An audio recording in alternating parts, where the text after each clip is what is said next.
Hey everyone, and welcome to Cozying Up with a Clear Cut, where we get up close and personal with women that inspire us. Today, we're with Deputy Editor from NYLON magazine and journalist Irina Grechko. Thank you so much for joining us today. Thank you for having me. I gotta say, I'm a little nervous. I'm used to being on the other side and asking all the questions. So. Well, I'm a little nervous being on this side interviewing you, so we can be nervous together. Great. We'll figure it out. And you're also recently engaged clear-cut couple. Congratulations. Thank you. I'm so excited. I love my ring so much. Her ring is so gorgeous. I love it.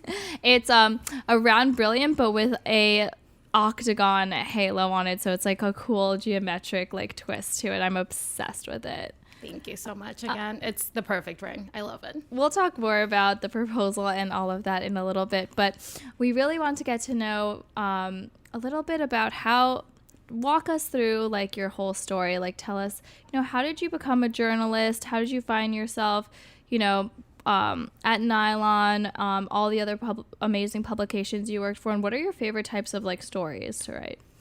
Yeah, so I always knew that I wanted to be a writer. My mom makes a joke and says all the little girls were like, I want to be a ballerina. I want to be a princess. And I was like, I want to be a writer. And why do you think that you always wanted to be a writer? I think I always really, really loved reading books. And so I think that just naturally was something I was interested in and then wanted to write books as a child. But then as I went into middle school and high school, I pretty much knew always that I want to be a journalist.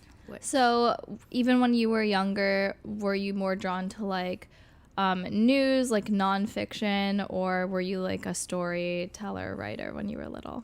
I think I was always drawn to kind of entertainment and fashion and beauty, just the lifestyle magazines that we used to read as girls. Yeah, it's kind of that dream. And so I went to school for journalism at Emerson College in Boston. And they have a great journalism school. They do. And it's a great school. And it was a really, really interesting time when I decided to go to college because it was 2007. So it was BuzzFeed just came out, Huffington Post, Refinery 29. So there was a whole new online media that was forming.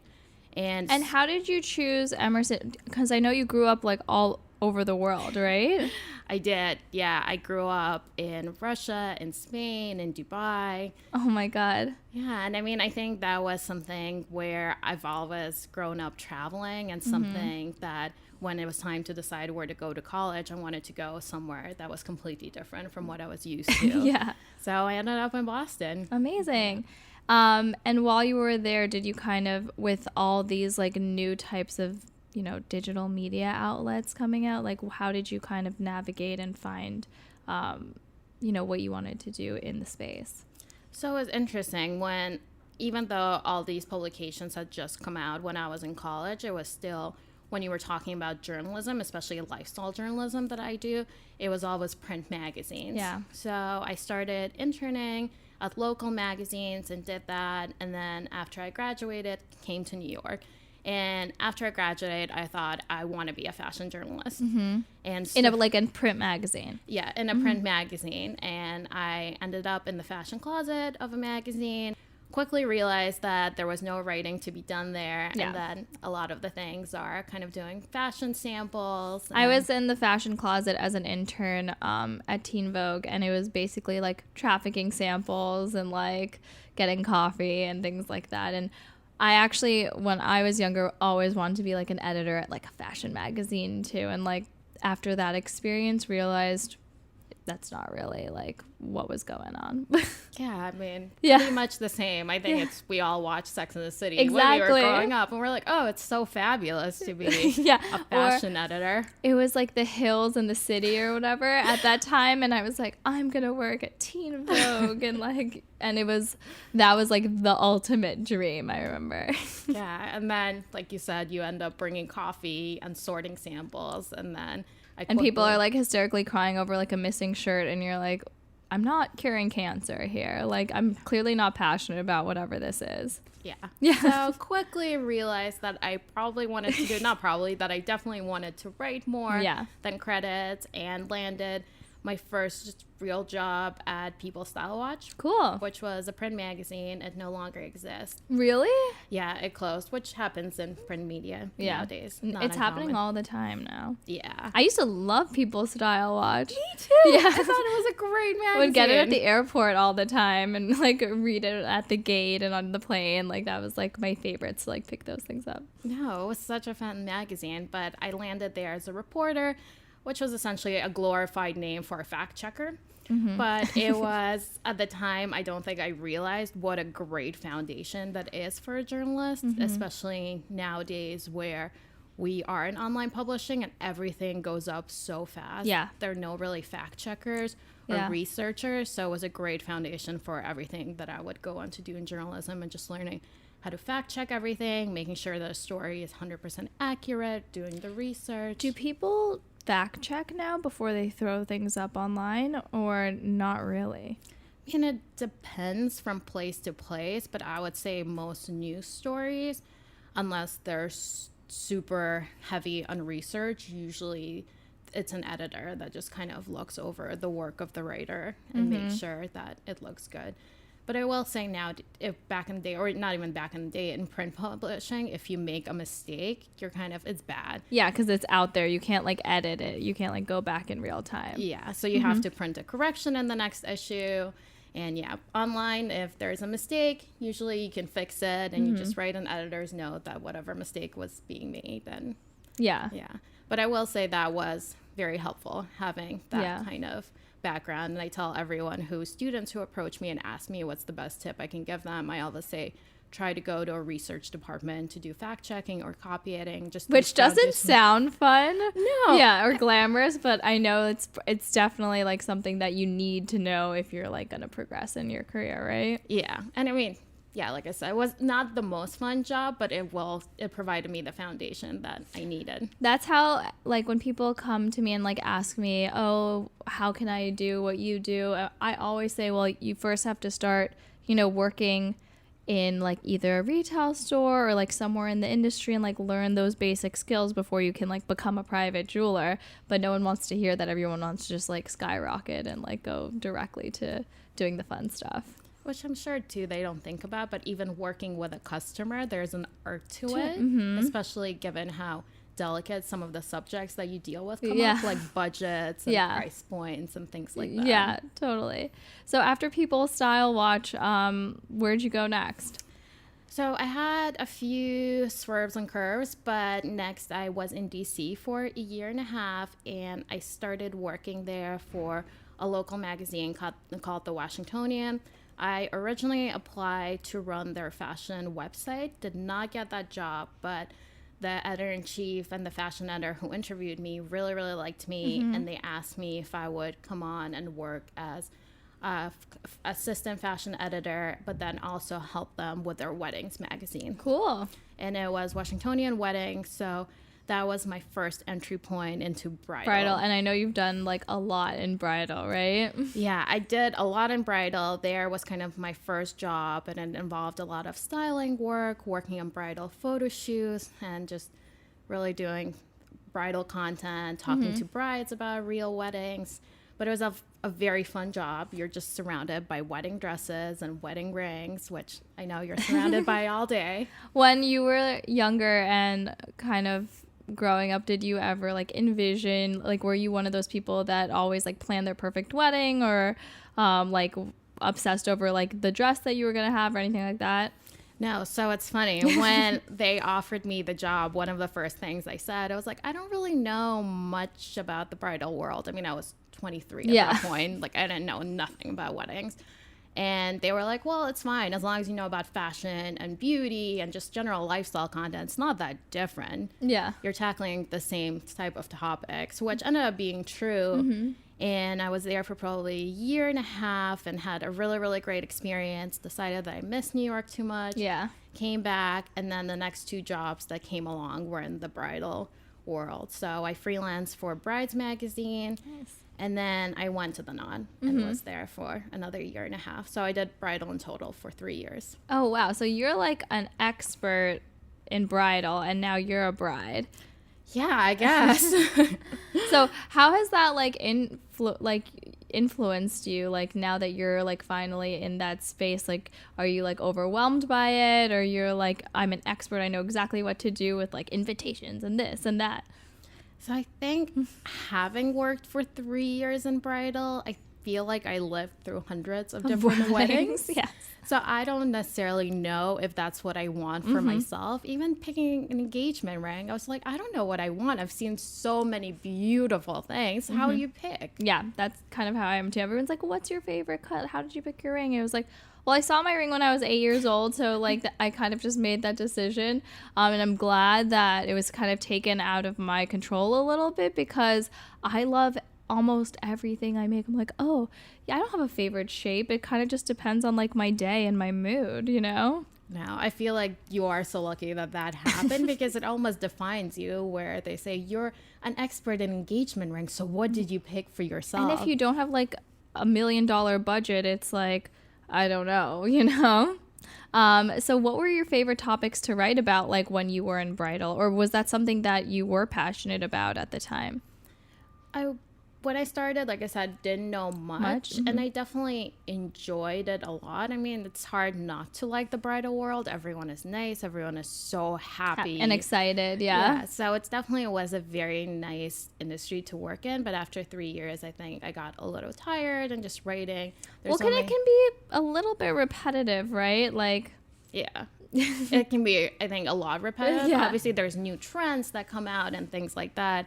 But it's were you writing a lot about like bridal fashion, or like etiquette in weddings, or like what types of pieces were you mostly doing? So it was a mix. Since I did have 3 different jobs, it was, in my first job, a lot of it was fashion and brides. Yeah. No, at Washington weddings. It was a lot of different, just fashion, beauty, photo shoots. It was real weddings. When I went over to brides, I was in their wedding style section, so it was a lot of registry and invitations and things like that. Oh, so you know like all the rules. A little bit. I mean, I wasn't there. I was a freelancer there, so I wasn't there for too long, but I've definitely learned a lot in that department where I just things I never knew about. Yeah. And then at the Knot, I did more of the news planning, things like that. Yeah. Which is so crazy because, like, I deal with, like, the ring, so obviously I'm an expert in that, like, one thing. But when I came to planning my wedding, I realized now that I'm more in the space that I made so many, like, faux pas. And like what? So I didn't send, like, real invitations. I sent a paperless post email, which I guess, like, if you're, like...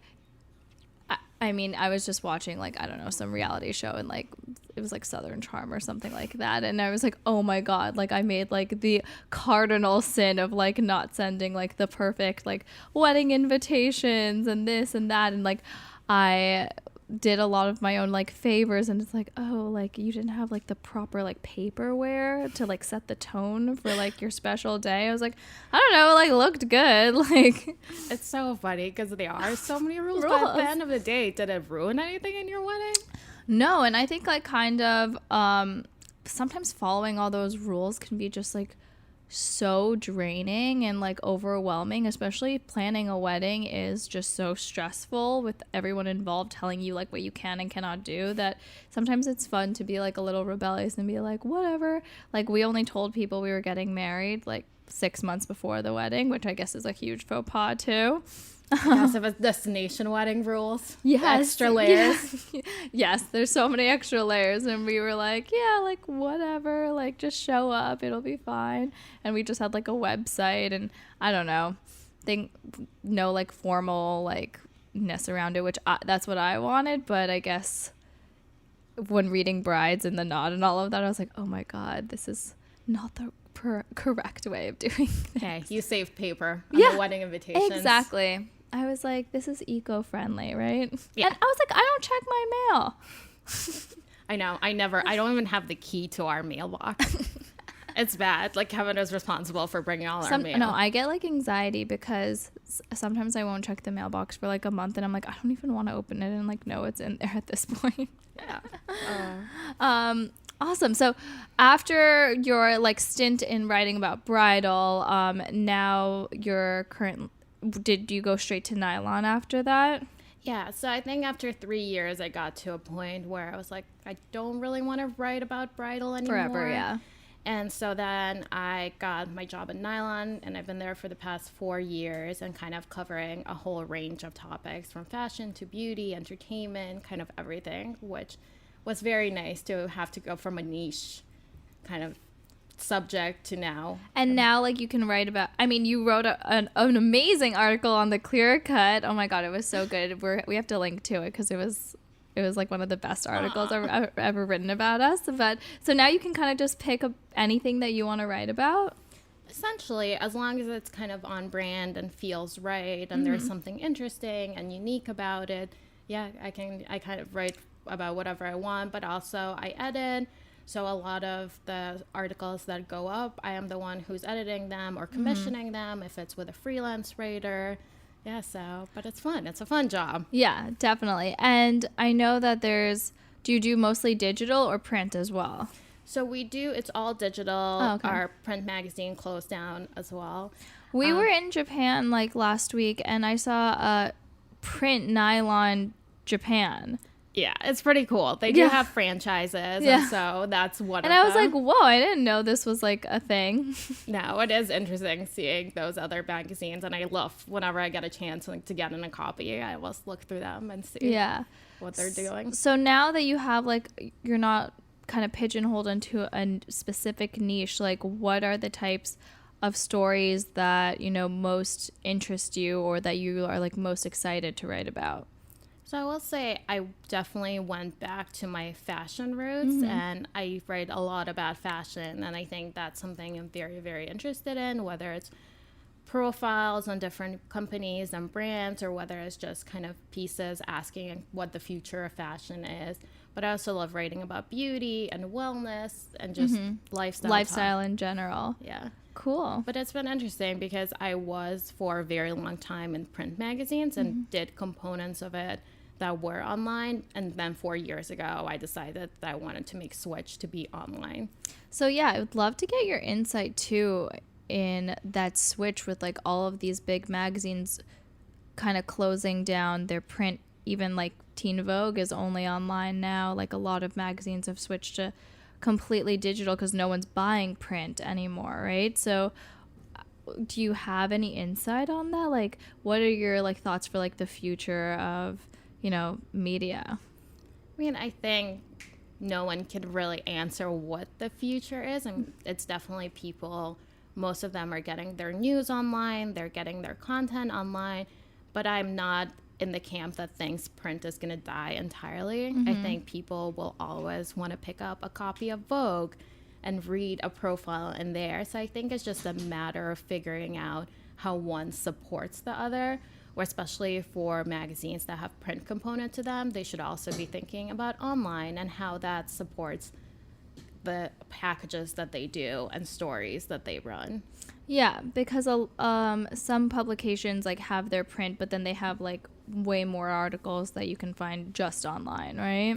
Yeah, and it makes sense because print, there's only so many words you can fit on a page as opposed to online that you can really kind of create a beautiful, robust article that talks about all the different aspects that just simply don't fit on paper. Yeah, and then you have a little bit more freedom, right, in terms of being able to write about more things than, I'm not sure, but in print you probably have to get approval to like take up the real estate on how many pages there are, right? Definitely. And in print especially, you typically work, it ranges from magazine to magazine, but places that I have worked, usually it's 3 months ahead of the publishing date. So in those 3 months leading up, anything could happen and anything news can drop. So it's just also a matter if for some reason you can't in time print something for the print issue, that there's an online aspect to it where you can still write about it. And because now it's like you need the news like the second things happen and everyone wants to know like every detail, which also I think makes it difficult to like have all the facts in line, right? Yeah, I mean, it is so, so, so quick and immediate. And I mean, I don't know from your side, when you work with the media, what kind of timelines you personally work with when they ask you for Well, asset. I know a lot of times we'll work with media outlets, and if someone gets engaged, like they need to know like that second, like what I think, like the shape, how much is it, all this. And it's sometimes I get like a blurry photo and I'm like, I don't is when Emma Stone got engaged, I was like, is that even a diamond? Like I have no idea. And it was a pearl. I did not know that. That's cool. It was like this really cute like pearl in this antique setting. I was like, it looks like an antique setting, but I don't know what kind of diamond that is because it was like kind of blurry. So sometimes I'm like, I don't want to like give I don't want to say something that I can't like back up myself, or like, how much do you think this is? And it's like, sometimes I feel bad if it's not like a $1 million ring, and I'm like, oh, it looks like it's like $10,000, you know. But that's like not what people want to hear sometimes too, you know. Yeah. But I think for those types of things, they need it like the second like news is announced, you know. Yeah. I think it's funny because when I went to college, when I went to NYU, in order to be a journalism major, they made you double major in something else because they said like journalism was dying. Wow, that's interesting. Yeah. I mean, I can't say that it's not true. There's less jobs out there. The mastheads are shrinking. It's definitely a very competitive industry, and it's hard to get into. And it was even hard when I was starting out. But yeah, that's interesting that they make you double major. Yeah, because they were like, oh, like journalism as we know it like doesn't exist anymore now. I guess like anyone, even like me, can be like a blogger or like say whatever I want and like just publish it online, and people can take it as fact sometimes. So I think it's important that there are like outlets out there that are still like fact checking, and like obviously those important like newspapers like the New York Times and all of that. It's important to have like real journalism out there still. Yeah, for sure. And I mean, now thinking back to it, when I entered college too, I was entering as a print journalism major, but then they made a switch and it became print and multimedia, which obviously makes sense yeah. again with the online boom. But yeah. Awesome.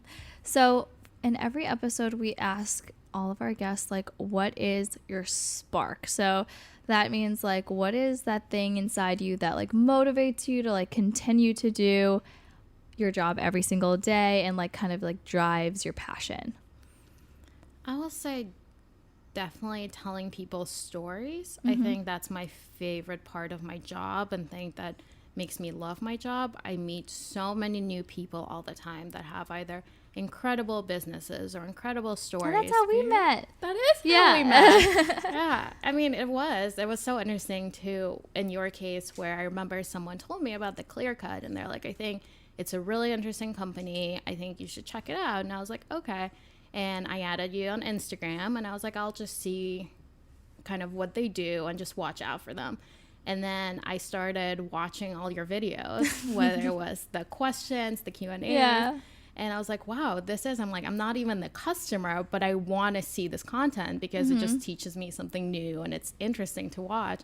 And then I just cold emailed you and asked if I could profile. Oh my God, that's so awesome. So just meeting people and like, you know, telling people stories. Yeah, I mean, it's just people have such interesting stories and reasons for why they're launching their brands, especially nowadays when it's direct to consumer and just fashion is changing in general. Yeah. So I think storytelling is the thing that is kind of my spark.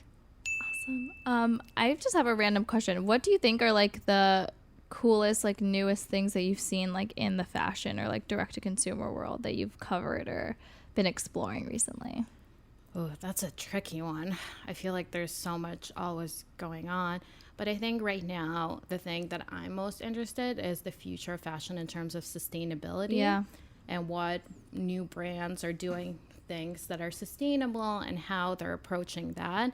And I mean, it's hard to be a new brand that's sustainable just because you're still inherently producing more things. But it is just all the businesses that are either upcycling or using recycled materials, that they come and just like doing new things with them. Because clothing contributes to so much of the pollution in like the world, right? They end up in landfills, like most of the clothing items. So I know there are tons of, I was watching like something, I think on BBC when we were in Japan, about all these new like companies that are, either figuring out ways of like streamlining manufacturing better or like using like recycled materials. And I think that's like I think that's super cool too. Yeah, I mean, it is. It's just like there's no way and I think I can be wrong on this, but I think fashion is the second or third most polluting industry, which is crazy. And it's something we consume on a daily basis. So I think even for me heading into this year, one of the things I'm trying to think about is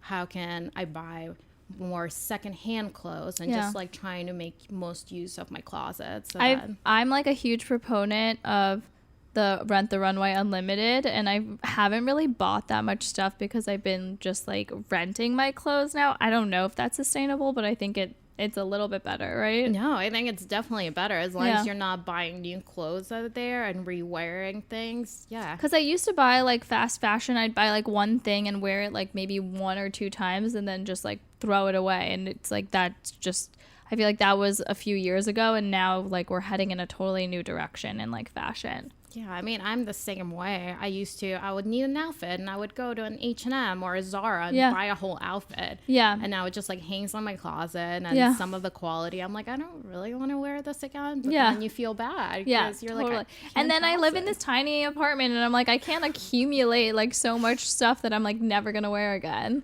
Oh, I know. I have so many shoes too. That is my vice. I love shoes and I have so many and they're just everywhere. Oh my God. Well, I wanted to gift you a spark ring. Aw, so this is a ring that we give all of our guests, and it's just like a daily reminder of, to keep hustling and keep, fueling your passions. And if it doesn't fit you, we can size you and send you a proper size. I love it so much. I watched other episodes and I was like, I really hope I get one too. Oh, of course. So love it. And we ask all of our guests to, and if you want a pinky, we'll just give you a smaller size. Yeah. There we go. Yay. Oh my God, so cute. I love it. And we always ask all of our guests to bring a special piece of jewelry, because we think jewelry can be, so much more than just like a luxury item, but there's a lot of sentimental value in a lot of pieces. So tell us what you brought. I actually have 2 pieces. Okay. But my first one is something that I received from an old mentor. I'm getting tangled, but it's this arrow necklace. Oh, cute. And it's this arrow necklace, and my mentor, when I was leaving, gave it to me as a reminder to always keep pushing forward and to zooming right through to whatever goals I have and just ignoring anything else that's around me.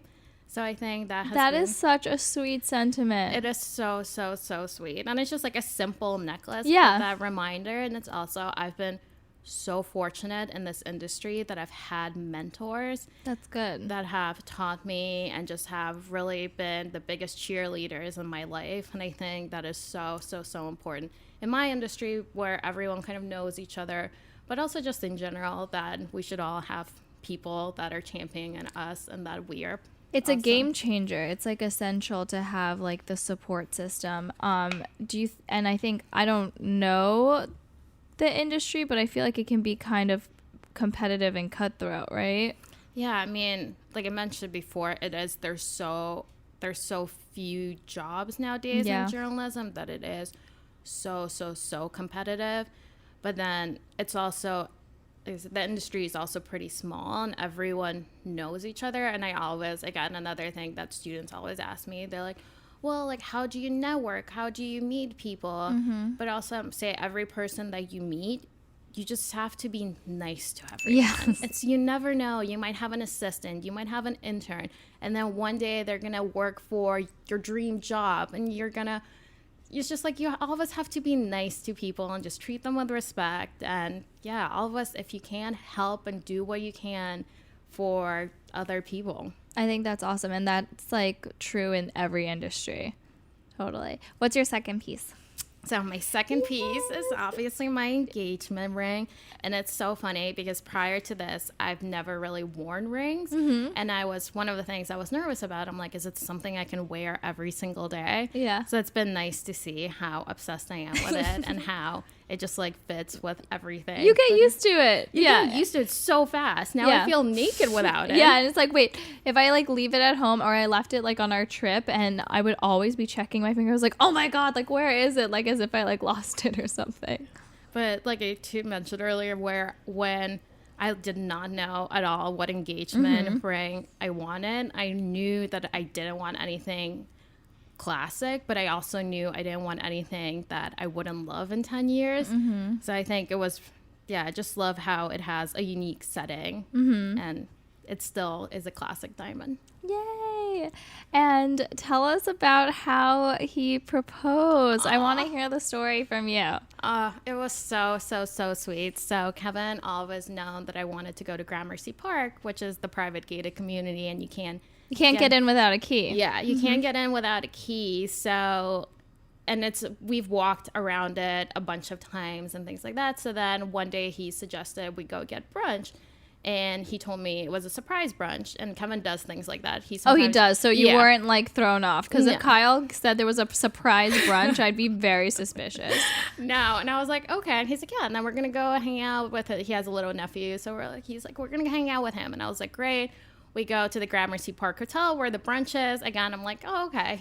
This is normal. And then as we're wrapping up brunch, I'm like, why don't we walk around Gramercy Park and see if someone will let us in? Oh, really? Yeah. And he was like, that's a great idea. He was probably like, yes. Yeah, he probably was like so relieved. He's like, I don't have to do anything now. So. I don't have to suggest doing it. Yeah, so sure enough, as we approach Gramercy Park, there's someone standing there who was like, oh, you should come in.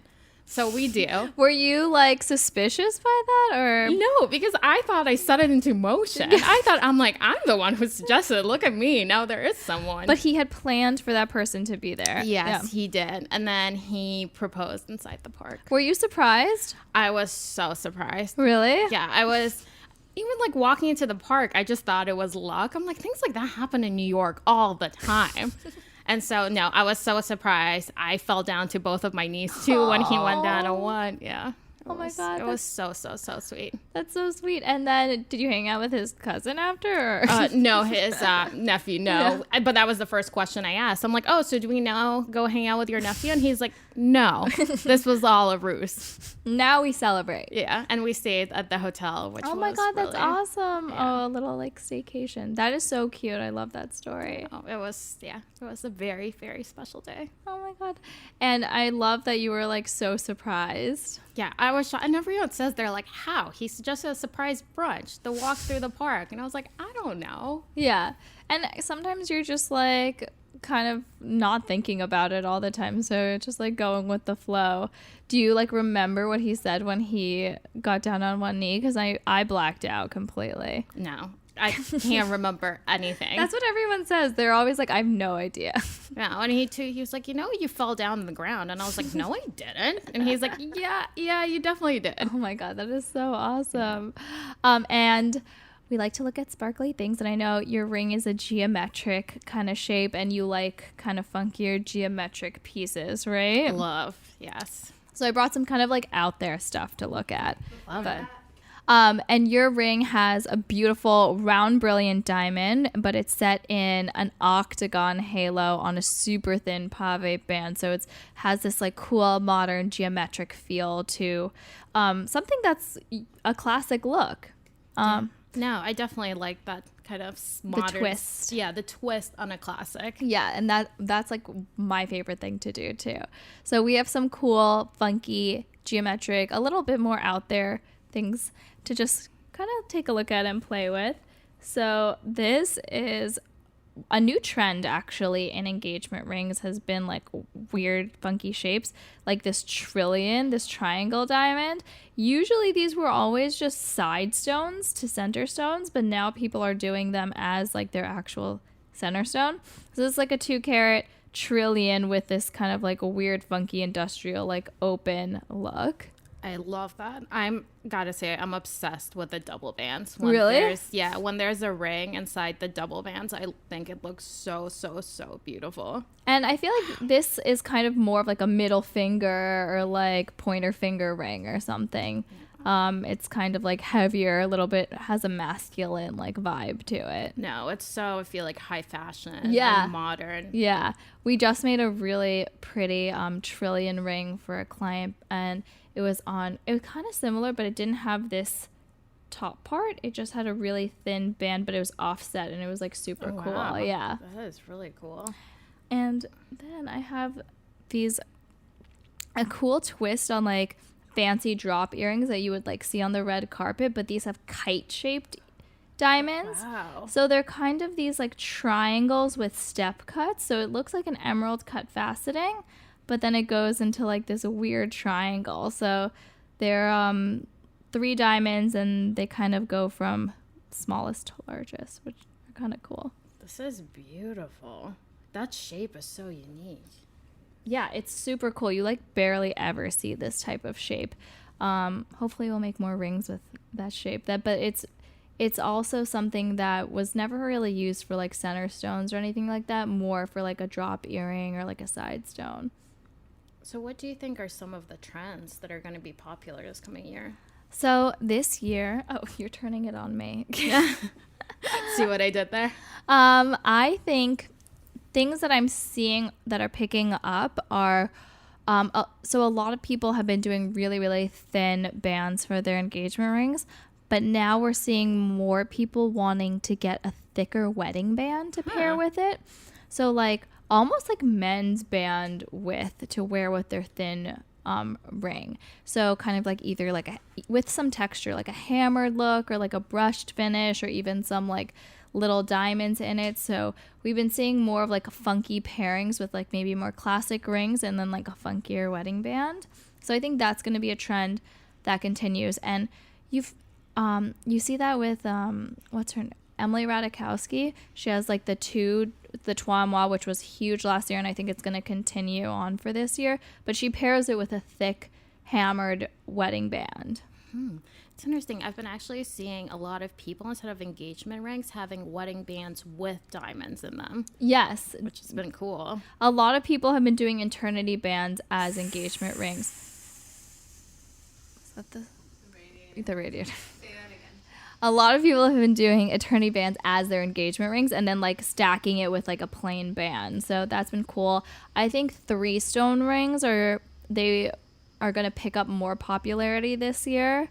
With like maybe funkier side stone shapes that we haven't seen before, and 2-tone 3-stone rings. 2-tone 3-stone ring. So 3-stone rings, but with like gold bands.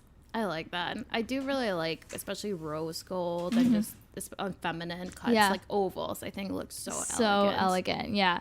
So those are things I think are going to be kind of newer trends, but we'll see as the year goes on. Oh. Cool. So yeah, that's about it. Well, I'm so excited that you were able to come by today. This was so much fun, and I tell everyone where people can follow you, read your articles, all that good stuff. Yeah, you can follow me on my Instagram. Irina Grechko is my handle, but also follow NYLON for all the articles that I write. Amazing. Well, thank you so much for coming by. Thank you for having me. This was so fun. Yay. And if you guys want to see all the beautiful jewelry we were looking at, head to our YouTube at The Clear Cut, and of course follow us at The Clear Cut. Thanks, guys. See you next time.